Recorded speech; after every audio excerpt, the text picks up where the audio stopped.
আমরা নেতা মানব কাকে, এ সম্পর্কে আমার আলোচনা। সম্মানিত উপস্থিতি, আমরা নেতা মানি যে প্যান পরে খাড়া হয়, পেশাব করে, নামাজ নাই, রোজা নাই, হজ নাই, জাকাত নাই, মুসলমান কিনা কোনো বিশ্বাস নাই, তাকে আমরা নেতা মানি, তাকে আমরা নেতা মানি।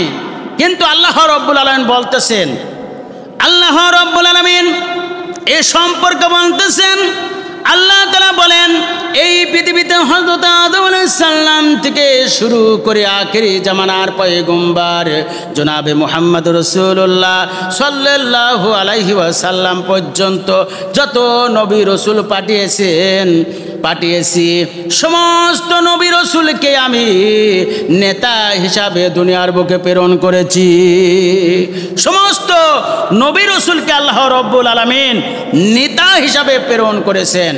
এ সম্পর্কে আল্লাহ তাআলা বলেন, ওয়াজআলনাহুম আইম্মাতান ইয়াহদুনা বিআমরিনা ওয়া আওহাইনা ইলাইহিম ফি'লাল খায়রাত।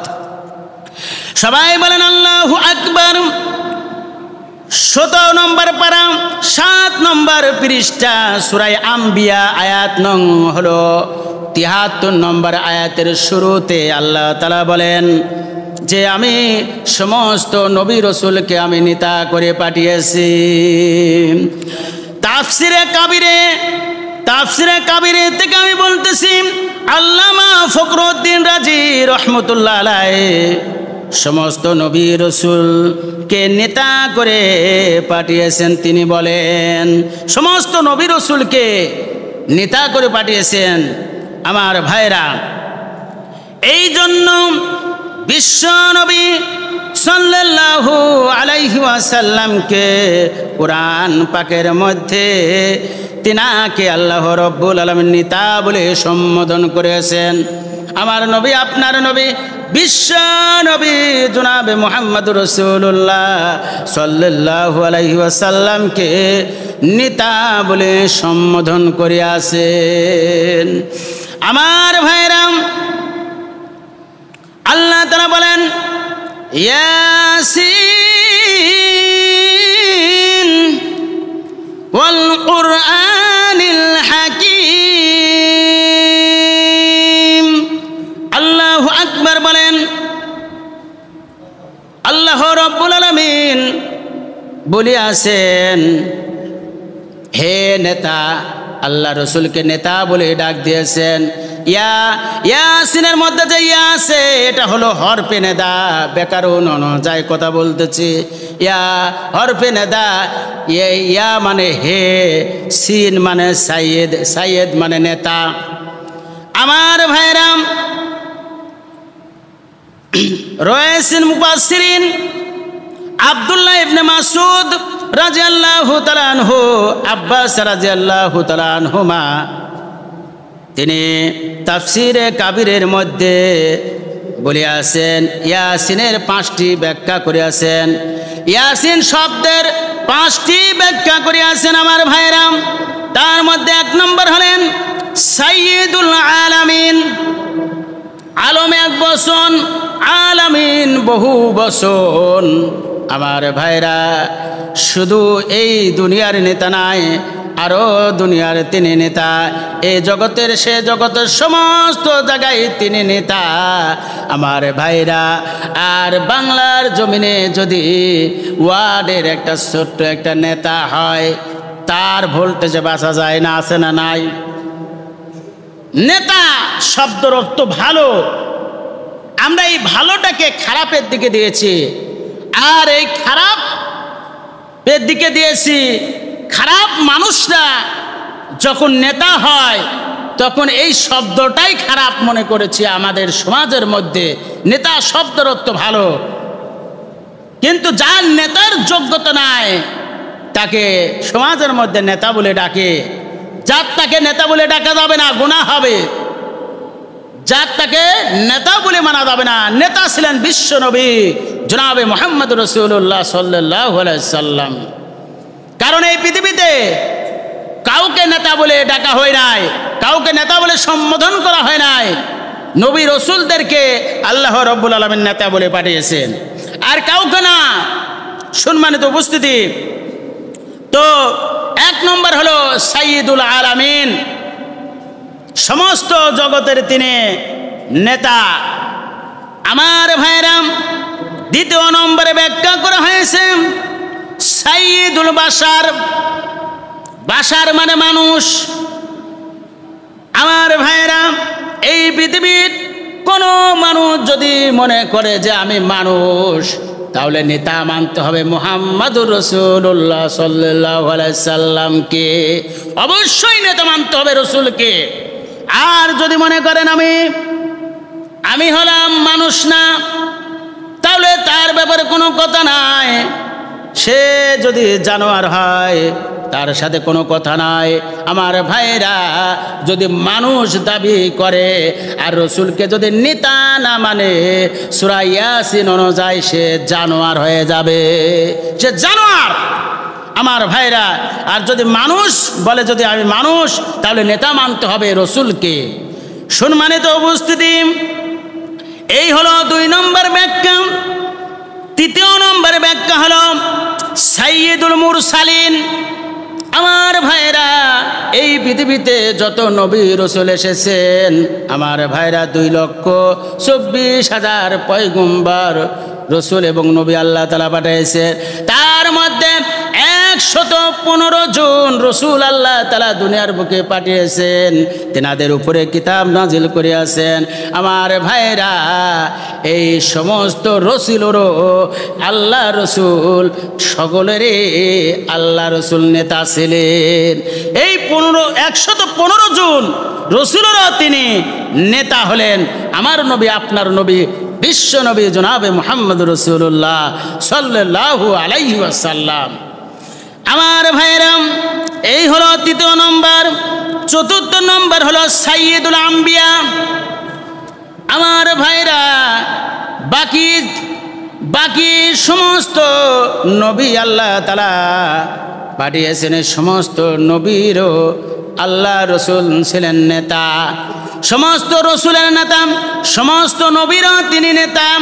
আমার ভাইরা, এরপরে 5 নম্বরে ব্যাখ্যা করা হয়েছে আমার ভাইরা সাইয়্যিদুল কাউনাইন। সাইয়্যিদুল কাউনাইন তিনি হলেন শুধু এই জগতের নেতা নয়, প্রত্যেকটি মানুষের সামনে 5টি ঘাঁটি আছে। 5টি ঘাঁটির মধ্যে 1 নম্বরে ঘাঁটি হলো মৃত্যু, একটা ঘাঁটি। ওই মৃত্যুর সময়ও রসুল আমার সেখানেও নেতৃত্ব দিবে। সুবহানাল্লাহ কন। আমার ভাইরা, 2 নম্বর কবরে ঘাঁটি। আমার ভাইরা, যখন মুনকার নাকির ফেরেশতা এসে প্রশ্ন করে মান রব্বুকা ওয়া মান নাবিয়ুকা, সেখানে নবীর নাম বলা হয়, তখন যদি ওই ব্যক্তি নবীকে যদি না চেনে, তো সে রসুলের উম্মত হতে পারবে না। ওই জায়গায় কবরের মধ্যেও আমার রসুল নেতৃত্ব দিবে। তাহলে মৃত্যুর সময় আমার রসুল নেতৃত্ব দেবে, কবরের মধ্যে আমার রসুল নেতৃত্ব দেবে। আমার ভাইরা, হাসরের ময়দানেও আমার রসুল নেতৃত্ব দেবে। আমার রসুল হলো হাসরের ময়দানও আমার রসুল হলেন নেতা। এই পৃথিবীতে যত নেতা আছে, আখিরাতে কেউ কাউরে পরিচয় দিবে না, কেউ কাউরে চেনবে না। সমস্ত নেতাগুলো, যত বড় বড় নেতা পৃথিবীতে এসেছে, আখিরাতের মধ্যে কেউ কাউকে পরিচয় দেবে না। কোনো কর্মীকে যদি বলেন, হে আমার নেতা, আপনি দুনিয়ার বুকে আপনি আমার নেতা ছিলেন, আপনার কথা অনুযায়ী মানুষকে খুন করেছি, মানুষকে গুম করেছি, মানুষের আইল ঠেলেছি, মানুষের জমি ঠেলেছি, মানুষের অর্থ কেড়ে নিয়েছি, শুধু আপনার জন্য আপনাকে নেতা মেনেছি। যখন এই সমস্ত করেছি, আপনি খুশি হয়ে গিয়েছেন, আজকে বিপদে পড়েছি, আজকে নেতা উদ্ধার করেন। ওই নেতা বলবে, কে কার নেতা ছিলে? আমি কাউকে আজকে চিনি না, আজকে আমার কি হবে তা জানা নাই। সেই ভয়ঙ্কর অবস্থায় সমস্ত নবী রসুল সবাই নাফসি নাফসি করবে সেই হাসরের ময়দানে। সেই হাসরের ময়দানেও রসুল আমার সেখানে নেতৃত্ব দেবে, সেখানেও রসুলকে নেতা মানা লাগবে। আমার ভাইয়েরাম, তারপরে আল্লাহ রসুল সাল্লাল্লাহু আলাইহি ওয়াসাল্লাম ফুলসিরাতে, সেখানেও তিনি নেতা হবে। আমার ভাইরা, ফুলসিরাতেও আল্লাহ রসুলকে নেতা মানতে হবে। আমার ভাইরা, তারপরে শুধু ফুলসিরাতেই নেতা মানলে চলবে না। আমার ভাইরা, মিজান নামে একটা পাল্লা আছে, সেই পাল্লাটা হলো আমলের পাল্লা। ওই আমলের পাল্লাতে আমার রসুল পাশে থাকবে, সেখানেও নেতৃত্ব দিবি। রসুল আমার বলবে, হে আমার রব, হে আমার প্রভু, আমার একটা উম্মতও যেন জাহান নামে না যায়, আমার উম্মতের ন্যায়কে ভারী করে দিবে। উম্মতের কান্ডারি সেনে থাকবে। রসুল আমার দুনিয়াতে উম্মতের কান্ডারি, মৌতে উম্মতের কান্ডারি, কবরে উম্মতের কান্ডারি, ফুলসিরাতে উম্মতের কান্ডারি, আবার হলো মিজানেও রসুল আমার নেতৃত্ব দিবে। আমার ভাইরা, রসুলকে নেতা মানতে হবে। তাহলে কোরআন হাদিস অনুযায়ী আল্লাহ বলে রসুলকে নেতা মানতে হবে। আর বর্তমান অনেকে আছে কি রসুলকে নেতা না মানে অন্যকে নেতা মানে। এই জায়গা যে রসুলকে নেতা না মানে অন্যকে নেতা মানবে, তার মৃত্যু হবে আব্দুল্লাহ ইবনে উবাইরের মতন মৃত্যু হবে। আমার ভাইরাম, এই আব্দুল্লাহ ইবনে উবাইরের মধ্যে সমস্ত কিছু ছিলেন। তার গায়ে জুব্বা ছিল, তার গায়ে টুপি ছিল, পাগড়ি ছিল, সব কিছু ছিল। আমার ভাইরা, রসুলকে ভালোবাসতো। আমার ভাইরা, সব ক্ষেত্রে রসুলকে ভালোবাসতো, কিন্তু রাজনীতির ক্ষেত্রে গিয়ে ভালোবাসতেন হলো আবু জেহেলকে। রাজনীতি নেতা মানতেন আবু জেহেলকে, আর রসুলকে রাজনীতির নেতা মানতেন না। এই জন্য সেই আব্দুল্লাহ ইবনে উবাইরের তিনি জাহান নামে যাবে। আমার ভাইরাম, তিনি ওসিয়ত করলেন, হে আব্দুল্লাহ, আমি যখন মৃত্যুবরণ করব, তুমি গিয়ে রসুলকে দুইটা কথা বলবে। আমি দুইটা ওসিয়াত করে গেলাম। একটা হলো, আমার যখন মৃত্যু হয়ে যাবে, হে আব্দুল্লাহ, তুমি গিয়ে রসুলকে বলবে আপনার গায়ের জামাটা খুলে দেওয়ার কথা। আর দ্বিতীয় নম্বরে, আমার জানাজাটা যেন রসুল পরাইয়া দেয়। আমার ভাইরাম, আব্দুল্লাহ ইবনে উবাইরের মৃত্যুবরণ করলো। আমার ভাইরা, মৃত্যুবরণ করলেন। তার ছেলে চলে আসলো রসুলের দরবারে। রসুলকে এসে বললেন, ইয়া রাসূলুল্লাহ, ইয়া হাবিবাল্লাহ, আমি আব্দুল্লাহ ইবনে উবাইরের ছেলে, আমার বাবা মৃত্যুবরণ করে আছে। আমার বাবার ওসিয়াত ছিল আপনার গায়ের জামাটা গায়ে দিয়ে দিয়া, গায়ের জামাটা খুলে দিবেন কাফন করার জন্য। দ্বিতীয় নম্বর ওসিয়ত ছিল আপনি বাবার জানাজা নামাজটা পড়া দিবেন। নসিহত ছিলেন। রসুল আমার গায়ের জামা খুলে দিলেন, কাফন হয়ে গেলেন। আমার ভাইরা, জানাজার জন্য উপস্থিত করলেন। আল্লাহ রসুল মসজিদে নববীর মধ্যে 23 জন সাহাবা কিরাম নিয়ে মসজিদে নববীর মধ্যে বসে আছে। রসুল আমার জানাজার জন্য তৈরি হলেন। 22 জন সাহাবা কিরাম চলে গেলেন রসুলের সাথে মসজিদে নববীর মধ্যে। শুধু হযরতে ওমর ফারুক রাদিয়াল্লাহু তাআলা মসজিদের মধ্যে বসে আছে। আর রসুলকে বলতেছে, হে রসুল, আপনি কার জানাজাতে উপস্থিত হচ্ছেন? কার জানাজার নামাজে আপনি উপস্থিত হচ্ছেন? কার জানাজার নামাজ পড়বেন আপনি? এনে জিহাদের ময়দান থেকে 300 সাহাবাদেরকে নিয়ে ভেগে আসছিল। সেই দিন কিন্তু রসুলও ডুকরিয়ে ডুকরিয়ে কান্না করেছিল। ওমর ফারুক রাদিয়াল্লাহু তাআলা বেজার হলেন। ওমর ফারুক রাদিয়াল্লাহু তাআলা মসজিদে নববীর মধ্যে বসে আছে। রসুল আমার ওমরকে বলল, আল্লাহ তাআলা এখনো আয়াত নাজিল করে নাই, হে ওমর তুমি আমাকে বাধা দাও না। রসুল আমার জানাজার জন্য উপস্থিত হইলেন। জানাজার পড়ার জন্য যখন দাঁড় হয়ে গেলেন, দেখে আসমান থেকে জিবরাইল আলাইহিস সালাম নামিতেছে। জিবরাইল আলাইহিস সালাম বলেন, হে রসুল আপনি কার জানাজা পড়তেছেন? আপনি যদি এই ব্যক্তির জানাজা যদি পড়েন আল্লাহ তাআলা কবুল করবেন না, ইনি একজন মুনাফিক ছিলেন। আমার ভাইরা, হযরত ওমর ফারুক রাদিয়াল্লাহু তাআলা আনহু বাধা দিলেন। এই ওমর ফারুক রাদিয়াল্লাহু তাআলা আনহু তিনি হলেন এককভাবে সিদ্ধান্ত 13 জায়গায় নিয়েছিলেন। এই 13 জায়গায় একক সিদ্ধান্তের উপরে আল্লাহ রব্বুল আলামিন 13 জায়গায় আয়াত নাজিল করেছিলেন। আমার ভাইরাম, আমি আপনাদেরকে বলতে চাই, এখন আব্দুল্লাহ উবারের মতন, আব্দুল্লাহ ইবনে উবারের থেকে বড় বড় দুষ্টুরা কিন্তু বাংলার জমিনে আশেপাশে হাঁটা চলাফেরা করে, আবার মুসলমানের উপর দিয়ে নেতৃত্ব দেয়, আবার মারা গেলে তামান জায়গা মাইকিং করে জানাজার নামাজ পড়ায়।